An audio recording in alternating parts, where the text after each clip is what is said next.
When writers write description, there are some pitfalls that they can stumble into. So my goal in this video is to help you avoid those pitfalls and then steer you towards some better techniques for writing description. What we'll do in this video is we'll start with the least disruptive mistake, and then we'll escalate until we get to the last one, which is the most worrisome and problematic mistake of all. The first mistake that writers often make when they're writing description is drowning in details. There is this fantastic essay written by Checkoway on the lingerie theory of writing description. So she says that writers, when writing description, are just like a Victoria's Secret ad. You can't show too much and you can't show too little. In the description, I'll put a link to the PDF of that article so you can check it out. But I think her point is essentially sound. Writers are struggling to balance between writing too much description, in which case the reader gets bored, or they write too little description and the reader isn't immersed into the world of the book. Now, as an editor, what I see most often is that writers tend to overdo the description, right? There's piles of description. I have to sort of work on paring that back. But if you learn one thing from this video, let it be this phrase: description should be illustrative rather than exhaustive. So illustrative dialogue contributes to the plot in some way, it contributes to world building in some way, it contributes maybe to the theme of the book or the character's emotions or something. That's the type of description that you want. And if you find that you're writing a bunch of description that doesn't seem to fit into those categories, well, that might be a sign you should either trim it back or delete it entirely. Now, exhaustive dialogue writing is when you're trying to include everything that's in your imagination and transfer it all to the page. That's otherwise known as encyclopedic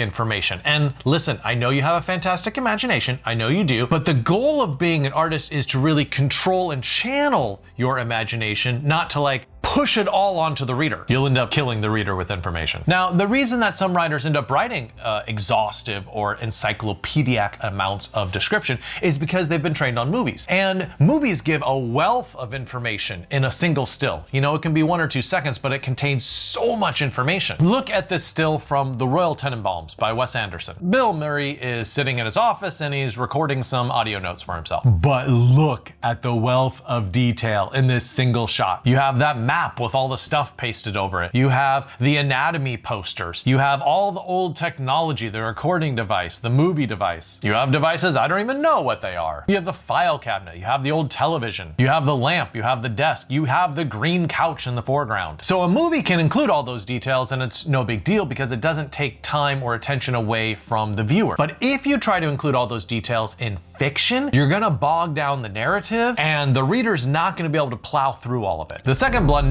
is getting too purple. So my friend Mark Sarvis had a blog for many years. It was called The Elegant Variation. So an elegant variation is where you keep on looking up synonyms for words because you're worried that you said that word beforehand and so you want to come up with a clever synonym for it. But then you end up with these sentences where the word doesn't seem to fit very well, where it just seems like the synonym is there to show off how smart the author is. And so Mark Sarvis called his blog The Elegant Variation because it was something he was trying not to do, that he realized like, oh, this is a temptation of mine, I'm gonna try to resist it. But in his first novel, Harry Revised, which was reviewed in the New York Times, the reviewer said, oh, like, look at this line, a dancing St. Elmo's fire of the groin. And basically the reviewer groaned and was like, well, that's kind of bad writing. And in some ways he sort of fell into the trap of the elegant variation, something he was trying to avoid. So an elegant variation is one type of a broader umbrella of things called purple prose. Purple prose is when the author is just trying too hard. Like they're trying too hard to write this sentence that's amazing and they go over the top. Let's look at an example where the author is describing rain. From the cerulean vault above, a tempestuous deluge of tepid precipitation descends with startling alacrity. Its diaphanous droplets pirouetting through the ether like crystalline tears of Olympian deities. Holy crap, what is happening? I feel like I'm swimming through a syrup of synonyms. If that's how you want to write, this is not the right channel for you. Please go somewhere else. All right, so that's a bad example, right, of purple prose. But what is a good example of someone describing rain? Well, look at this one from J.M. Ledger. A sudden warm rainstorm washes down in sweet hyphens. Oh, it's simple, it's beautiful, it's not trying too hard, it's not trying to sound smart. There's that little simile on the end comparing rain falling to hyphens, which I think is very pleasant and beautiful, and I can imagine that visual. So follow J.M. Ledger. Don't try too hard in your description to make it sound beautiful. Just be simple and straightforward. A third mistake that writers often make on description is emotionless information. So maybe you have watched my video on the most outrageously difficult writing exercises. If you haven't, I will put that link in the description so you can go there and check it out afterwards. But if you have watched it already, then you will remember the one where I challenged you to do a writing exercise where you describe a tree from the perspective of someone who's feeling a strong emotion and make us feel that emotion just by how that character describes the tree. Now, the goal of that exercise is to teach you that information isn't given most of the time from a completely neutral perspective. It's usually seen by a character. And what that means is that the description of a place needs to be filtered through the consciousness or perception of that character. Great description makes us feel emotion. It is not emotionless. Bad description is merely decorative, right? It's merely information delivering, like, oh, now you know this, this, and this. So let's talk about a passage in Cormac McCarthy's The Road. Now, I'm not choosing a passage from the apocalyptic mess of, well, most of the book. I'm choosing the very last paragraph of the novel. Here's his description. Once there were brook trouts in the streams in the mountains. You could see them standing in the amber current where the white edges of their fins wimpled softly in the flow. They smelled of moss in your hand. Now, what do you feel when you read that passage, right? You sense beauty. You have this yearning for, well, how the world used to be. That's how the world used to be. It used to be beautiful like that, and now they're in this like wasteland, this apocalyptic wasteland. Man, great description always makes the reader feel something. So instead of being emotionless information, great description also does a lot of work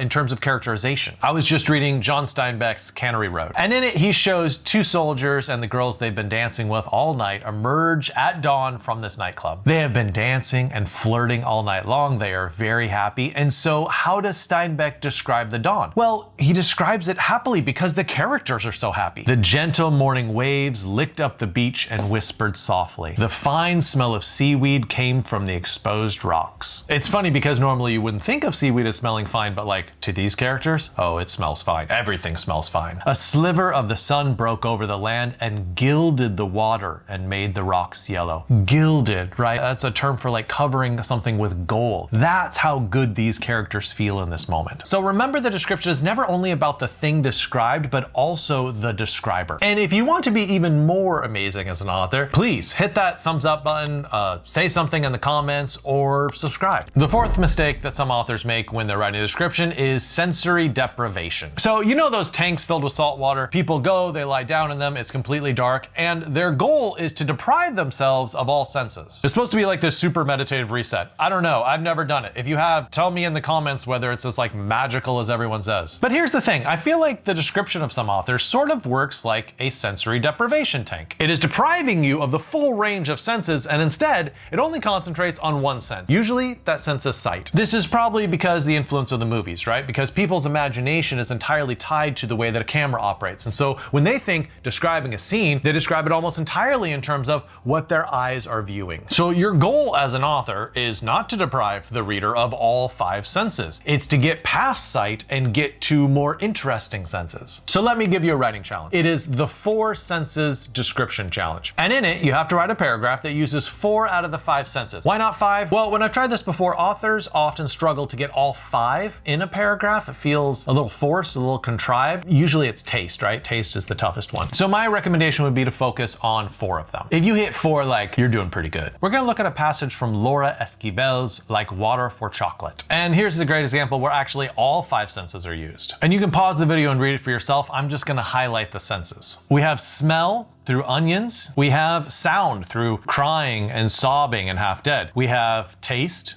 through the soup. We have sight with the kitchen table. And then we have touch sort of implied with the body and giving birth. I mean, that is a full, rich description packed inside a tiny little paragraph. All your senses are activated. You are there in that scene. Now, I'm also gonna give you a secondary challenge, and this is a single sense challenge, where basically you take a single sense and then really like double down on it, like go full bore describing every single thing that you can imagine with that particular sense. And I'd recommend doing this with either smell, taste, or sound. I think it works best with those ones. Let's check out a passage from Anthony Doerr's All the Light We Cannot See. She can hear lilies rustling in marshes. She hears Americans scurrying across farm fields. She hears families sniffling around hurricane lamps. She hears crows hopping from pile to pile. I mean, she hears all these wonderful tiny little details. And I didn't even quote the whole thing. It goes on for like much much longer than this. Now, I do have a great article on focusing more on smell in fiction. I'll link to that in the description so you can click through and read it. It's called The 7 Ways to Write Smells in Your Book. And it is fantastic,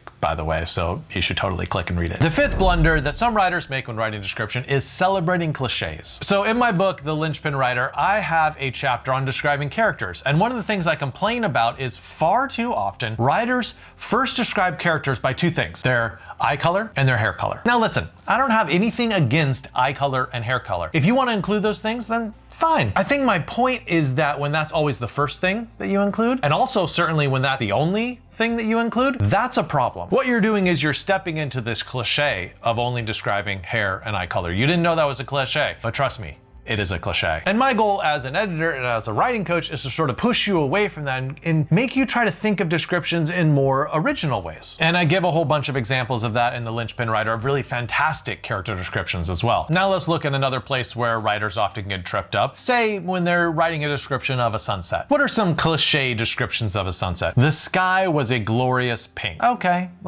yeah, I feel like I've heard that one before. Or the sun dipped below the horizon like a burning ball of fire. I mean, not exactly horrendous, but also not exactly super original way to describe a sunset. Overall, I think your goal in description is to surprise the reader in some way, to make them see something they think they're familiar with and make them feel like they've never seen it before. Now look at this description from Roberto Bolaño describing a sunset. The sky at sunset looked like a carnivorous flower. Bolaño.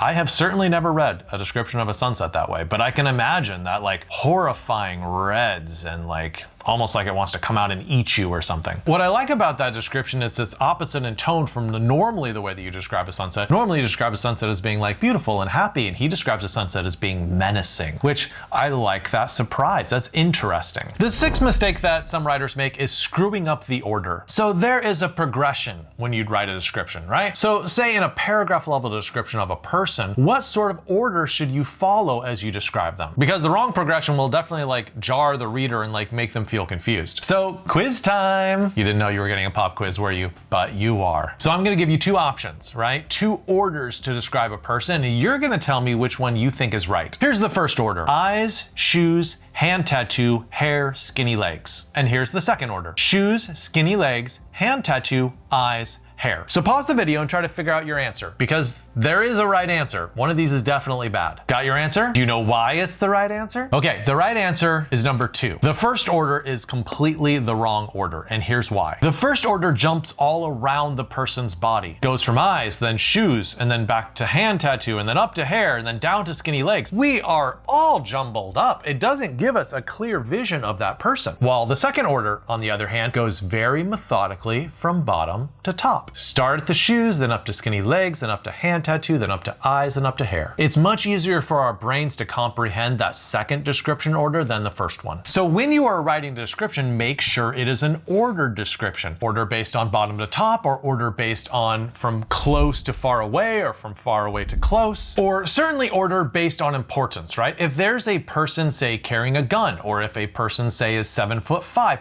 those are the first details you want to include, and you can include their hair color, or eye color, or whatever other details you want to include about them after the most important detail. The 7th mistake some writers make is front-loading description. So sometimes, not all the time, it is a mistake to make your description the beginning of, say, a chapter or the book or something like that. Basically, this is using description as a way to set the scene and sort of ease the reader into the location. It's not always a mistake, right? I'm saying sometimes it's worrisome. Now, I know in the comments section I'm gonna get pushback on this, because they're gonna say oh, such and such a famous author started their famous novel with description, why can't I? Well, for one reason, that's why I say it's sometimes a mistake, not always a mistake, sometimes a mistake. But I'd also like to hazard a guess that perhaps the narrative styles that worked 70 years ago, 150 years ago, maybe those narrative styles don't work as well in a society where we've been conditioned and our time span shortened by social media and video games and movies and everything else going on. Instead of front loading with description, let me suggest 2 alternate strategies. 1, description works best when when there's already an undercurrent of plot or character conflict, something already going on in the story. Then the reader feels like, okay, I'm interested in that. Of course I'll read your big paragraph of description. But when you start with the big paragraph of description, they're like, I don't know what to be interested in. Why am I still reading? 2, another technique, and I feel like this is a very modern technique, is to space out the description evenly throughout the scene rather than having a big chunk of paragraph. Because big chunky paragraphs can be kind of off-putting to the reader if they're not already hooked on your story, right? If you have dialogue and every few lines, then you put some aspect of description, then the reader doesn't even realize they're reading the description. They're sort of like receiving it by osmosis as they're continuing to flow through the scene. All right, we have 2 final mistakes left. Let's tackle number 8, telling instead of showing in description. So if you've been watching this channel for any amount of time, you probably know I avoid the most common writing advice out there. And that's because, well, for one, it kind of bores me,